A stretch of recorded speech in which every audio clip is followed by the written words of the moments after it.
Hey, welcome back everybody. Here we are again in a briar patch right here in beautiful downtown Central Florida. We're going to pick up today where we left off, working with an oak burl.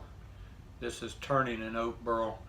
We stopped on part one. We had refined the outside a little bit and turned a tenon on it so that we could reverse it and put it in a chuck and start to hollow out the inside.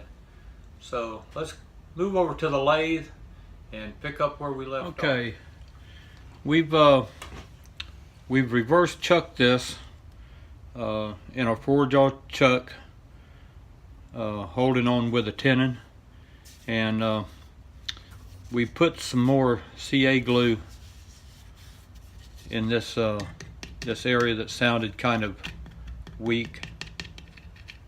I'm still not real happy with it. It may blow out. We may lose most of this. I don't know. I hope not. But anyway, the CA glue has hopefully stabilized some of this. So we're going to move the camera out of the way a little bit, and then we're going to get to turning, and let's see what the inside looks like. Okay, we're ready to start turning. We'll be turning, starting out somewhere around 850 to 900 RPM. Again, I'll be using my round Easy Wood Tools carbide tool, and we're just going to take our time and start hollowing out the inside. We're going to use the short tool rest so that I can get the center post as close in as possible, work over the center post as much as possible. And we've got our tailstock up, got plenty of pressure on it, got everything locked in. So let's give it a whirl and see what happens.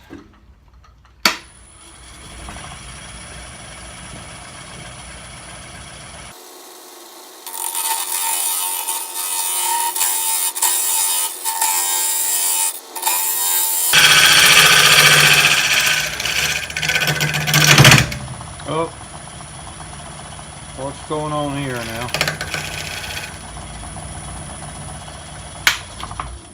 What did I get into?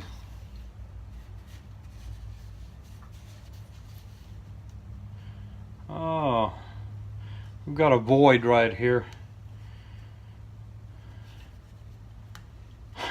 I wonder if this void is the one that goes all the way through.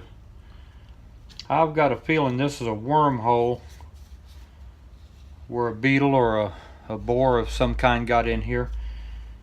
That's beginning to make sense now. That's what this hole on the back side is. Alright.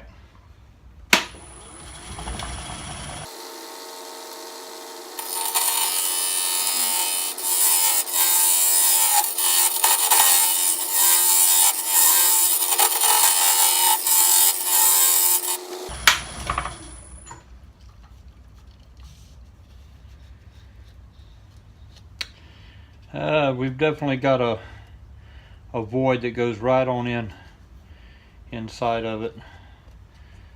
That's going to be interesting to see what wow, that void's getting bigger and bigger inside. So there was a beetle or some type of a worm or something's been working on that.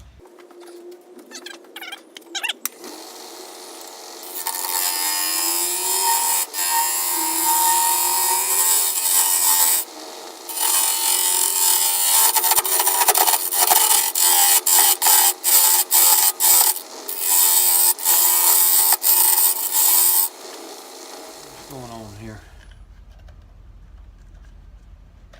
Oh, wow, that is very, very deep. I'm trying to find the hole on the back.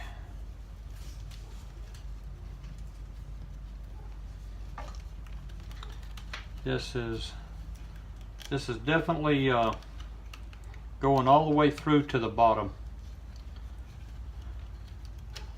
It's a very large void, and it's going to be rough.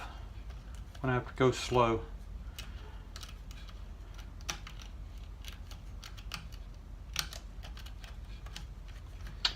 All right, and we're going to shut the camera off a few minutes and clean some of this out, and we'll pick up in a few minutes.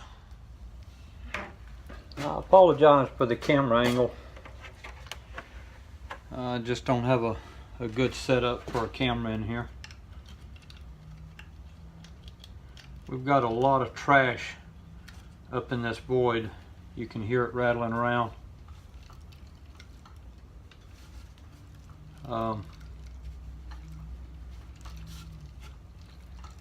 It's just going to be, we're just going to have to go slow, and stuff is constantly falling out of it. The balance is changing. Since I'm losing so much stuff over here on this side, it's getting heavier on this side. So the balance is changing. I've had to adjust my speed a little bit. But this is definitely going through and coming out the back side, the bottom. I don't know how much we're going to have left. I may not have to do a lot of hollowing. It's kind of hollowing itself out.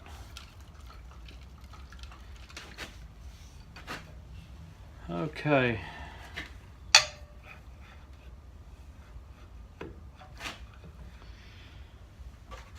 I'm going to try to stay out of the way of the camera.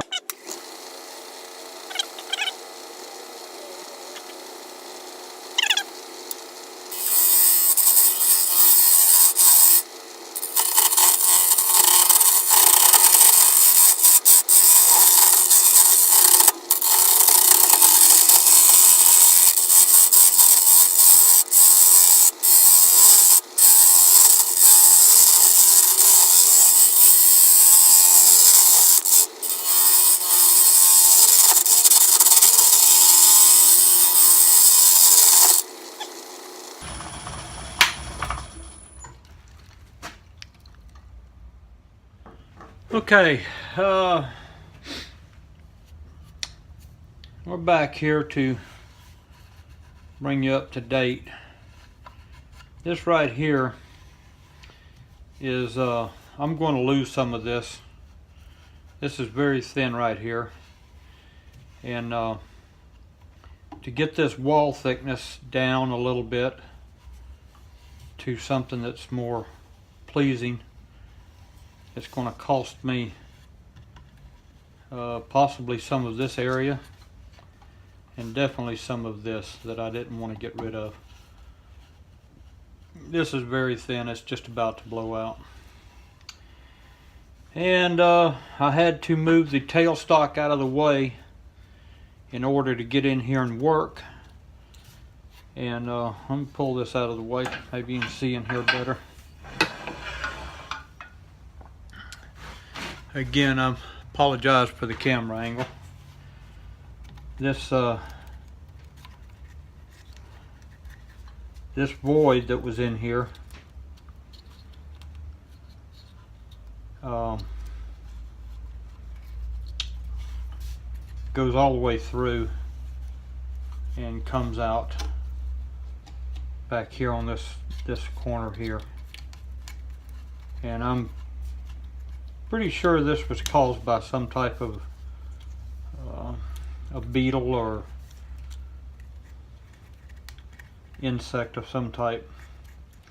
It's not rotted. It's not a punky, soft area. It's very hard. So I believe a insect, a beetle, or something got in here and made a home. All right. Let's do a little update. I lost more of this than I had actually anticipated, or at least as much as I thought I would. And the same over here. It's about what I figured I would lose. The walls are going to have to be a little bit thicker than I had wanted. I think that's going to be okay. At this point, I want to get in here with a scraper and work some of this out, get rid of some of the tool marks, and start preparing it for some sanding. The bottom's still pretty thick, but I think I'm going to leave it that way. This area here where the worm or beetle or borer, whatever it was, came in, actually what I believe happened, he bored this hole and came in kind of in a small area, but all the damage was in here. This was a large pocket of chewed up area where he lived and ate and did whatever it is he did. But the entry hole was relatively small compared to the cavity that was in here. So we get in here with a scraper, clean this up. I'm going to leave the walls about like they are, and I'm going to have to leave the bottom like it is, because when I reverse this and get rid of the tenon, I may refine the bottom a little bit more, in that I'm probably 5/8 of an inch thick in the bottom, so that'll probably come down to about a 1/2 inch when it's finished. So let me get set up with a scraper. I may show you some of the scraping, and we'll probably do the majority of it off camera to save time. Okay, we're set up to do some scraping. I put my bowl rest in here to help me get a little bit closer to the walls with a scraper. However, I wanted to show some of the scraping on the inside, but the way I'm set up here, I don't have room for the camera and me to get in here and actually show you the scraping. Maybe before I do the next video, I'll find some way to change my lathe around and get it where I can get my camera over on the back side. We've got the scraping completed. The best we can do with these gaps in here.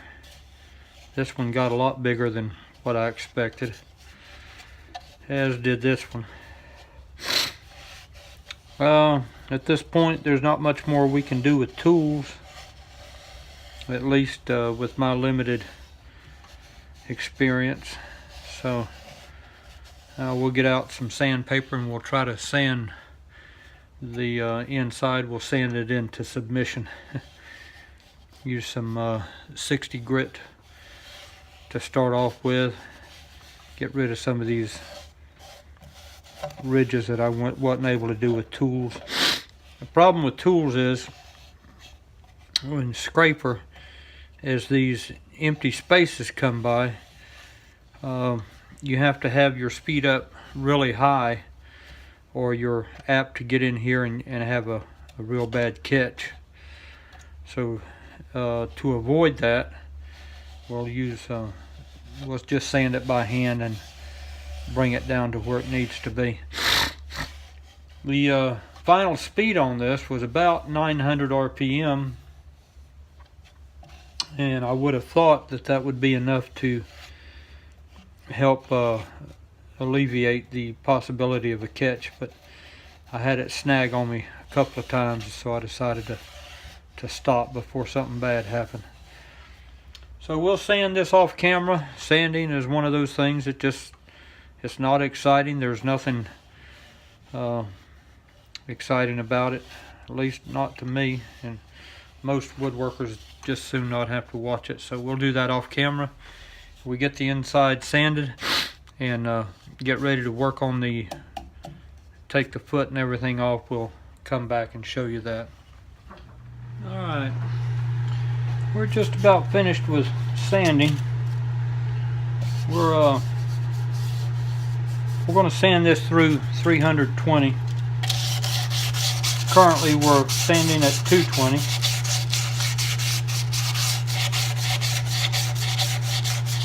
And when we get the last bit of sanding done on the inside, we're going to go ahead and start some finish. What I've decided to use as a finish, I think I'm going to use some Danish oil to help bring out the color, the grain. As I mentioned earlier, the grain in this burl goes all kind of different directions. The sanding is not going to be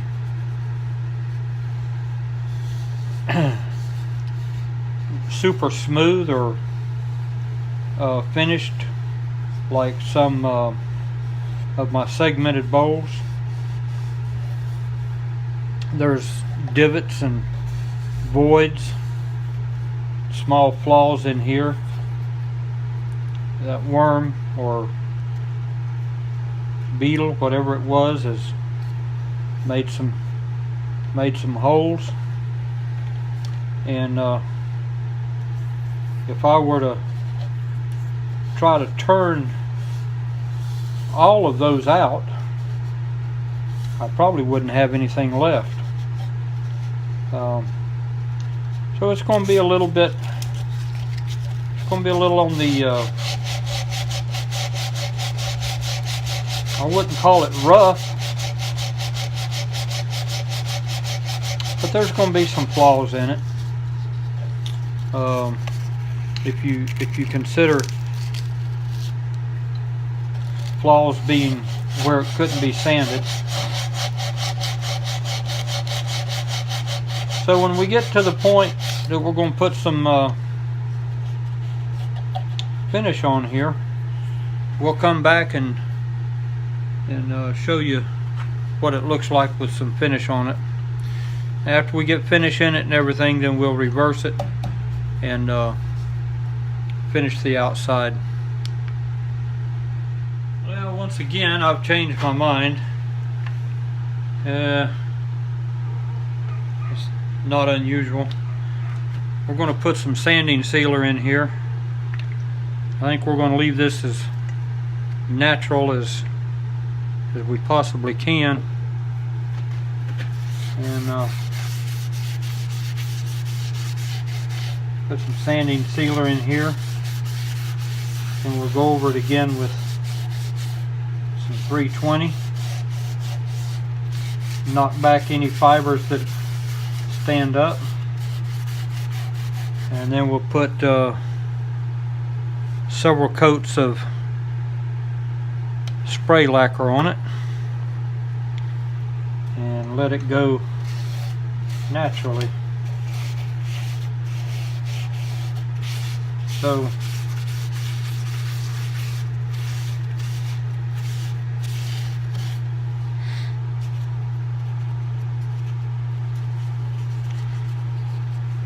I may have to get a rag to do this. This paper's not standing up. As long as I'm not putting it on under power, I don't mind using a rag instead of a paper towel. But any time that you're spinning your piece and putting finish on, you want to stay with paper, and that way if it should catch, it'll just rip the paper out of your hand or something like that. It won't hurt you or hurt your, the piece that you're working on. So we'll finish putting on sanding sealer and give it a few minutes to dry, and we'll come back and sand it.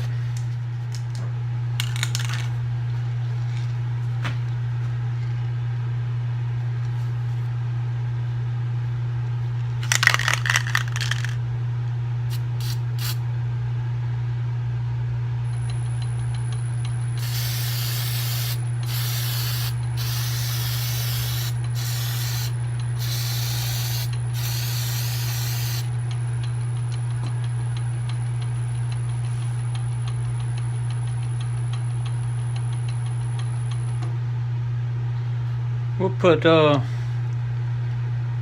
6 or 8 coats of clear lacquer on this. don't know if you can make out the wood grain in there or not. I think this is going to be a very unique looking piece. And I'm not so sorry that the sides blew out. I think it adds more interest than what it would have been if it had stayed in one piece. Like Mr. Al Furtado has said, sometimes we have to let the wood tell us what it wants to do. Sometimes we have to be a little flexible and not try to dictate every little aspect of what we think the wood should look like, or what the piece should look like. So you see how I put it on, and I'll put on between 6 and 8 coats total, and then we'll reverse it. We'll clean up the outside and finish the outside in the same manner. We've got the inside finished, and we've reversed it. Getting ready to take this tenon off, and after we take the tenon off, we'll dress up this bottom a little bit, and then put a finish on the outside. Up to this point, we've just put sanding sealer on here and sanded it back to 320 grit. To reverse this, I used a device from a company called Rubber Chucky. That's C-H-U-C-K-Y, I believe, rubberchucky.com. And they have these with a flat nose, and also those with a 60-degree cone type. And but I used one inside with a flat nose, but it was a large diameter like this one here. And then I put a piece of cloth over it just to make sure I didn't damage the inside of the bowl. But these will screw on. If you take the cone off of your live center, these will screw on to the live center. They also come with a number 1 or number 2 Morse taper shaft that you can put in here and then put into your headstock. There's different combinations of ways that you can use these, but anyway, that's what I used on the inside of that to put enough pressure on it. Hopefully we can turn it and get this tenon off and dress up this bottom a little bit. We're going to stop here and move the camera back so I'll have room to get in and work, because presently I don't have room. I just brought the camera in as close as I could to show this. We'll be back in a minute. Let's see if we can get this tenon off of here without tearing something apart.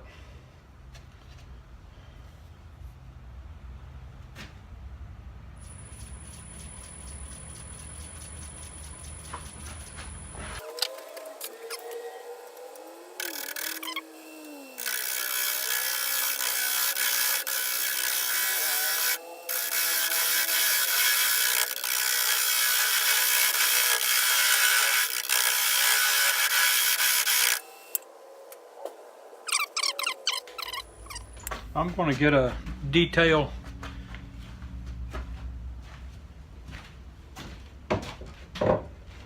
tool so that I can get a little bit closer in here.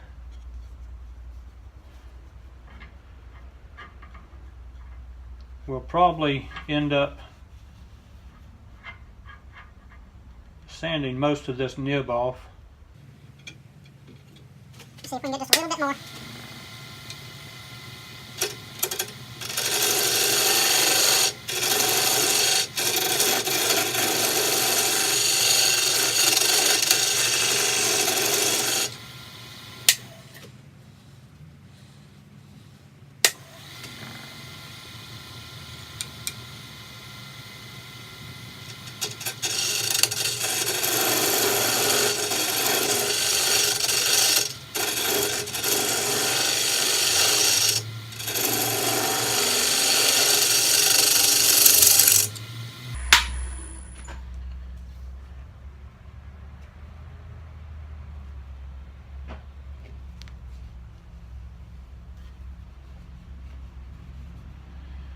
Okay, we've left a little bit of a ridge right here so that we can,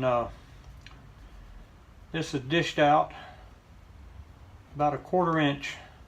Have a ridge here about 1/4 inch, maybe 5/16, and this is dished out just a little bit so that the bowl will sit without rocking.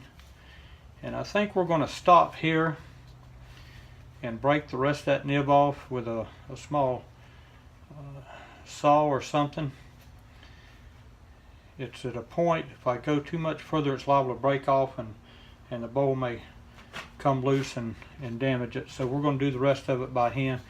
We get that off, we're going to sand this off by hand, and then finish the bottom with some sanding sealer, probably 2 coats of sanding sealer, sanding to 320 between the coats, and then we'll put some lacquer, spray lacquer on it, on the outside and the bottom like we did the inside, probably 6 to 8 coats. And when we get that done, we'll be back and show you the results. Well, here it is, the final result.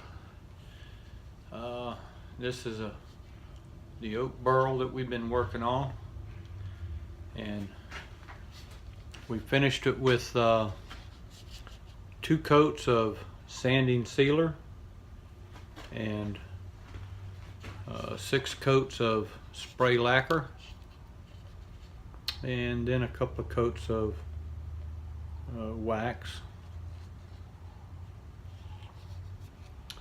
Not exactly how I had envisioned the end result. However, it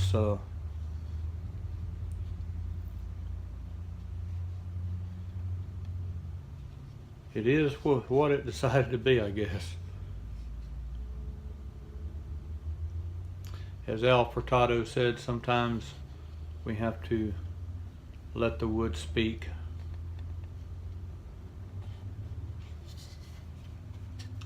The wood grain in this is really wild.